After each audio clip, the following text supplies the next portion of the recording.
Alright, welcome to the second High School Anglers Podcast. Why am I looking at the camera? Because it's not even going to be, it's just going to be audio, right? Right. Alright, now we're going to be talking about some of our favorite baits and some of the big fish we've caught on those baits. Favorite baits for largemouth and smallmouth. Yeah, one bait for largemouth, one bait for smallmouth.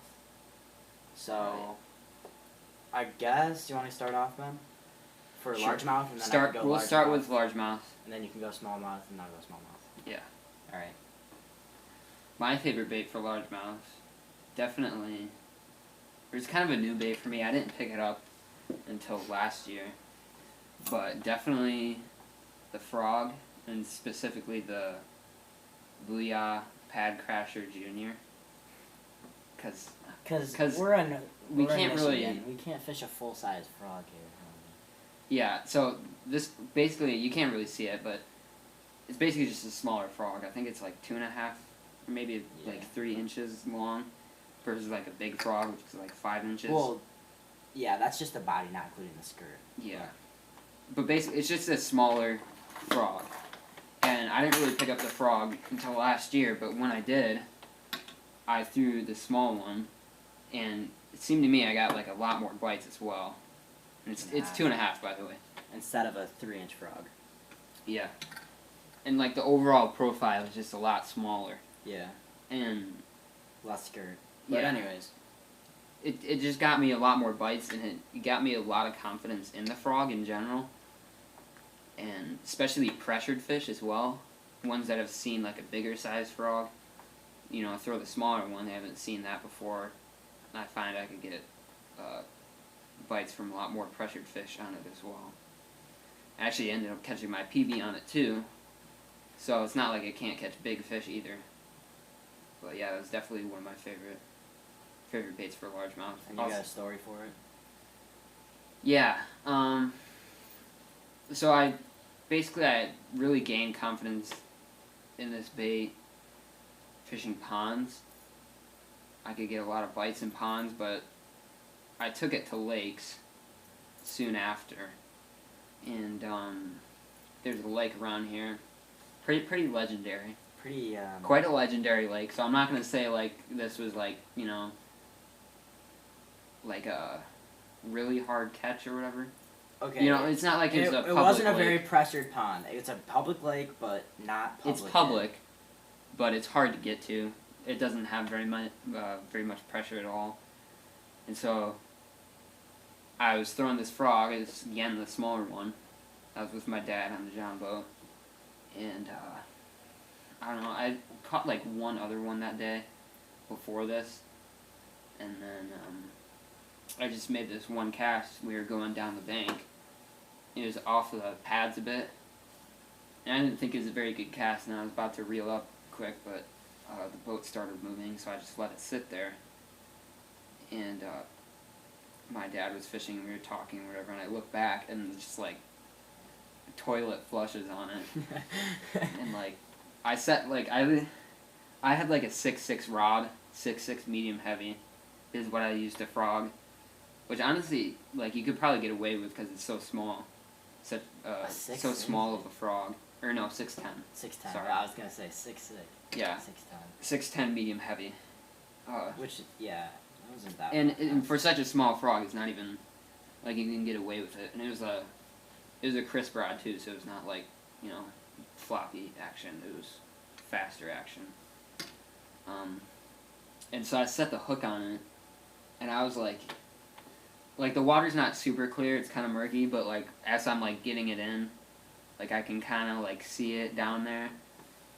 Like I remember so vividly, like the first time I saw it, we were like getting closer to shore, and it was like coming in from along the pads, and I saw it coming in, and I like when I first saw it, I literally thought it was like an 8-pounder. Like it looked so huge in the water when I was like reeling it in, and I got it in, and it ended up being my PB. Like 6 something. Yeah, it was probably 6 something. It was 22 inches though. Which honestly, I wish I had like a good scale at the time, but or at least like a good way weighing it. Yeah. Because we were in the John boat and there's like waves and it was not the best situation for weighing a fish. I didn't have one of the cold grips either. Yeah. But yeah, just a huge fish, especially for Michigan, on that frog. And obviously after that, I threw it a ton more, and I caught a bunch of nice fish on it after that as well. So definitely my favorite bait for largemouth. I guess it's my turn, and my favorite bait for largemouth is going to have to be the chatterbait. For no other reason besides it catches fish, and you can fish it any time of the year. You can slow roll it over the beds and things in spring, and that's actually what kind of caught my attention with the chatterbait. Is we had a fishing club event at a smaller, well, it was at a smaller lake, but we were just fishing from the bank, and it was May 2nd, and up in Michigan, that's a little chilly. Yeah, that's like pre-spawn. It's pre-spawn, and they're just like starting to move up to bed, but we weren't catching anything, and like we were getting kind of discouraged because the husband of the girl that was taking us on the fishing club actually like caught like a 2-pounder on a Senko, and we were like, I was having a rough day that day. You caught like one pike, I think, on a fluke or something, but yeah. But then I was like fishing over like these beds, and it, like I caught like a really nice fish, and it was like really fat pre-spawn fish, female, and that kind of just got my attention. And then later on in the season, not soon after, maybe half a month maybe, I had the opportunity to fish Kent Lake. I'm not even gonna try to hide that name. That lake is blown, but a lot of people know about that. Yeah, but the year before I was actually at a running event. I was having a spectacular day. I won $50 at Dick's Sporting Goods by winning the cross country 5K. So that was pretty sweet. And we had a little bit of time after to fish at the lake. And I remember vividly the year earlier, there was just this one spot, and I was fishing with a beetle spin on like this little spinning rod, and I just smoked him every single cast. It was either a pike or a bass. And I went to the docks where I caught him last time, and I was throwing this chatterbait because I caught that nice fish on it, and I like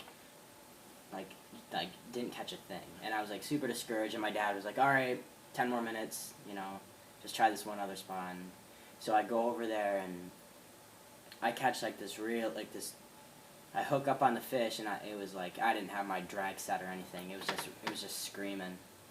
And for a chatterbait, I was just using like I believe it was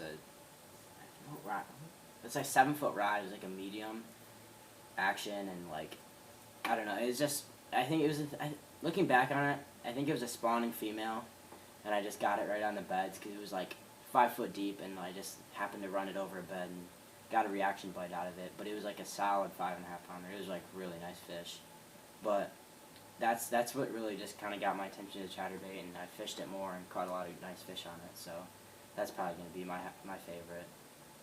So now smallmouth. Smallmouth.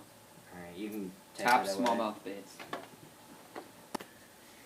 All right, so our top smallmouth baits for being in Michigan, we don't have the greatest smallmouth fishing in our area. Now, I'd like to counter this by saying, yes, in Michigan, there is some slap spots to catch smallmouth down by Detroit, Lake St. Clair, and like some of the upper streams by Traverse City. But, in this section, Well, yeah, Michigan is a destination fishery for smallmouth for sure. But it's just in certain spots. Yeah, we're just in like a little dead zone, our area, where there's not the best smallmouth fishing. We're a little bit far from the Grand River, and a little far from St. Clair, and we don't have too many really good smallmouth waters around us. But there's a couple rivers, and really only one still water lake, or actually it's connected to rivers too, but only one lake that really has smallmouth in it that we have access to right now. And are worth our time. Yeah.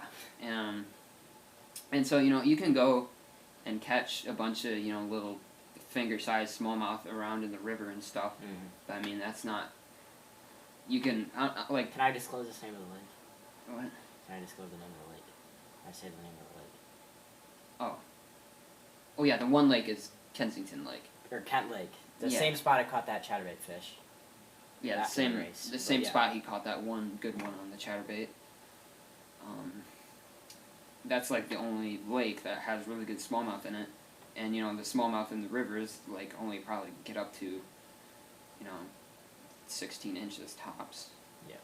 So, Kensington Lake is the only really good lake in our area for smallmouth fishing, and it's not even the best, but it's like the only lake that really has smallmouth, believe it or not, Kent Lake. For being in Michigan. And the fish in Kensington are so pressured. Like, you can go there, especially in, like, the spring to early summertime. You can go there, and you'll, like, be walking the shore, and you'll just see these, like, absolute, like, football, like, giant fish. Like, just huge fish. Like, I bet some of the smallmouth in there are, like, probably up to, like, 6 pounds, like, not even. If only they bite. Yeah, and you'd see them just cruising around. They're just too smart now. And a lot of them, you know, you think like a lot of fish, when they get pressured, they see you, they run away. But the fish in there are like so smart, they'll like see you and they don't even care. They'll just like sit there. And they just know that they're not going to be caught by you. And so they don't even care that you're fishing. But I mean, they know you're fishing. And you know, they're not going to bite your bait. And you'll see a bunch of them. You'll see big ones, but like, it's really, really hard to get smallmouth to bite out there. And it's not like there's not a lot of them either. I mean, there's plenty of smallmouth in there. You gonna go for the bait now? And so, well, yeah, the bait, my favorite bait is a tube. And that's really, I mean, I've caught some good ones in the river on a tube. But the main reason why is, there's one day that I went to that lake. And I mean, I lost like one smallmouth out there before, and that was the only thing that gave me like any sliver of hope, is I had one smallmouth hooked up on a tube, and it jumped and spit it. And at that point I knew like maybe I could do this again and like get another bite. And so I think my parents or whatever were going on a bike ride or something, I don't know. There's a bike trail that goes around the whole lake there. And they left me to fish the bank there, and the spot is, or at least this spot where most of the smallmouth hang out, is a riprap bank. And I was just throwing that tube, and honestly, that day it was a bit like muskie fishing. Like, you see muskie, and like, you hope you could catch one. And I mean, I went to Kensington, you know, with the tube tied on, and like I was hoping I'd catch a smallmouth, but honestly, like, I really didn't think I was gonna do it, because I've just been there like, I don't know, 3 or 4 other times and seen those big fish and not be able to get them to bite. But that particular day, I was fishing a tube. I think it was like a 4-inch just zoom green pumpkin tube, rigged with like a tube jig head just shoved in the head of the bait, 15-pound fluoro on a casting rod. And I was just fishing it along that riprap bank there. And I made like a parallel cast, and I was like, forget what I was gonna do. I think I like popped it out of the rock or something, and like I was gonna retie because I thought like the line nicked or whatever. But I was like, oh well, I'll just make this one cast first. And so I just flip it out, you know, parallel to the bank, and I'm like feeling it go down. And then it hits bottom, and I'm like fumbling for like my scissors or something because I'm getting ready to retie the bait. And I pick back up on the bait, and the line's moving. And so I set the hook into it, and there's a really nice fish on the end of it. I think that was, that smallmouth was 19 inches, which I mean, for like us, that's like... That's insane. I mean, just relatively, like, even like any smallmouth, like, at all, that's a good fish. Yeah, that's like, a really, really nice Because smallmouth. I have the picture, and it looks like just a wad. Yeah. Yeah. It was a really nice fish. We'll probably put up some of the fish. Put up pictures like as we're talking about these, but it was such a quality fish, and I was like freaking out when I got that because I completely did not expect to get a smallmouth or even one of that size that day. And the funny thing is too, like I was fighting that fish forever, and most people like, because there's a trail that goes like all along right behind the spot you're fishing, and most people, you know, like walking along the trail, they'll like show interest to you when you're fishing, and you're like, oh, you catch any or whatever, or you know, if they see you, yeah, if they see you with a fish or whatever, they'll be like, oh, nice shot or whatever, and so I had this fish on the line, and there's this dude in like a lawn chair, and he's like reading this book, and I'm like reeling in this fish, and I get it in, and it's this like giant smallmouth, and this dude's just sitting there reading like Harry Potter or something, and like he doesn't even look up from his book, and he's like, I don't know, he's like a dude in his 60s or whatever, and you know, you'd think he'd be like, oh, nice job. And you were freaking out, I'm assuming. Yeah, I was care. Yeah, I was like losing my nut, and I was like taking pictures and stuff, and like he didn't even look up. He wasn't like nice fish or whatever. Didn't even care. Alright. He was too synced in with his Harry Potter book. Yeah. Alright, it's my turn to talk about smallmouth fishing and my favorite bait to go with that and the story. So, my bait is going to be the Little Lucy by Taylor's Tackle, and it's almost like a, what is that?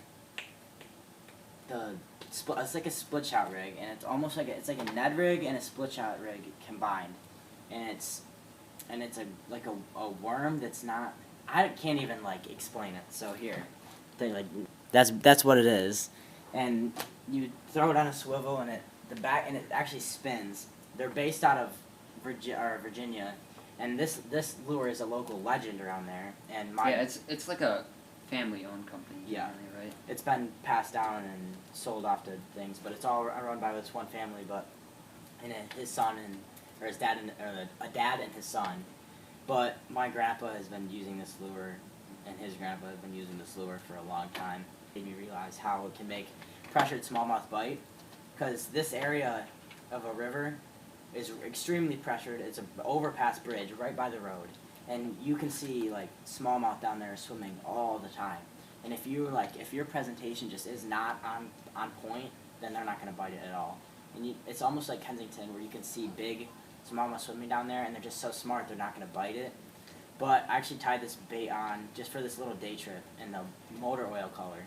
I thought it was really interesting, and I ended up catching a couple smallmouth, and they were both like 14 or 15 inches, but they were like decent fish for that area of water, and the fact that they were in that hole and I could make them bite, with the fact that they were being so pressured and all, was really like an eye-opener to like new baits and stuff.